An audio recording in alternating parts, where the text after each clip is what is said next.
భద్రాచలం రామాలయం ఈవోపై దాడి జరిగింది. అల్లూరు జిల్లా పురుషోత్తంపట్నంలో రామాలయం భూముల విషయంలో వివాదం నెలకొంది. ఈ క్రమంలో భూ ఆక్రమణలను పరిశీలించేందుకు వెళ్లిన ఆలయ ఈవో రమాదేవి సిబ్బందిపై దాడి చేశారు. భద్రాచలానికి కోతవేడు దూరంలోనే ఉన్న పురుషోత్తంపట్నంలో రామాలయ భూములను కొంతమంది కబ్జా చేశారన్న ఆరోపణలున్నాయి.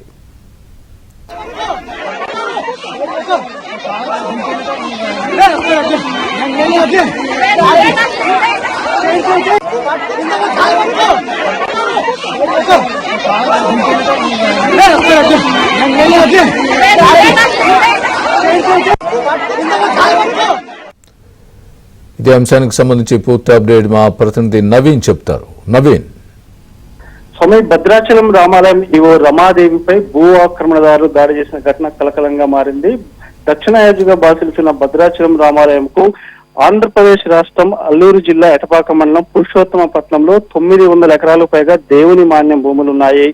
అయితే రాష్ట్ర విభజన జరిగిన తర్వాత ఆ భూములు టెక్నికల్ గా ఆంధ్ర ప్రాంతంలో విలీనం అవడం, గత వైసీపీ ప్రభుత్వంలో ఆ భూముల్లో పెద్ద ఎత్తున ఆక్రమణలు చోటు చేసుకున్న పరిస్థితి ఉంది. పలువురు నివాసాలు కట్టుకున్నారు.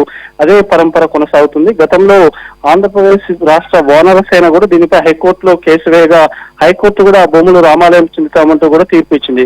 అయినా కానీ ఆక్రమణలు అట్లే కొనసాగుతున్న నేపథ్యంలో రామాలయం ఈవో రమాదేవి తన సిబ్బందితో కలిసి పురుషోత్తమపట్నంలో ఉన్న ఆక్రమణ భూములు పరిశీలించే క్రమంలో భాగంగా గ్రామస్తులంతా ఒక్కసారిగా మూకుముడిగా దాడి చేసే ఘటన చోటు చేస్తుంది. పెద్ద ఎత్తున అక్కడ తోపులాట జరిగిన క్రమంలో భాగంగా ఆమె కింద పడింది. ఆమెను భద్రాచలం ఒక ప్రైవేట్ హాస్పిటల్కి తరలించారు.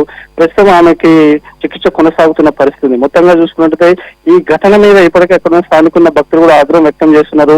రాష్ట్ర ప్రభుత్వం ముఖ్యంగా తెల్ల వెంకటరావు కూడా అక్కడ ఉన్న రమాదేవిని పరామర్శించారు. తెల్ల వెంకటరావు లోకల్ ఎమ్మెల్యే కూడా చెబుతున్నారు.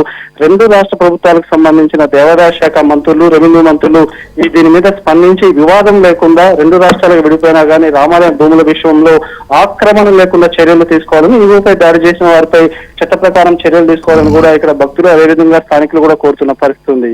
స్వామి, right Ravi, thanks for the update.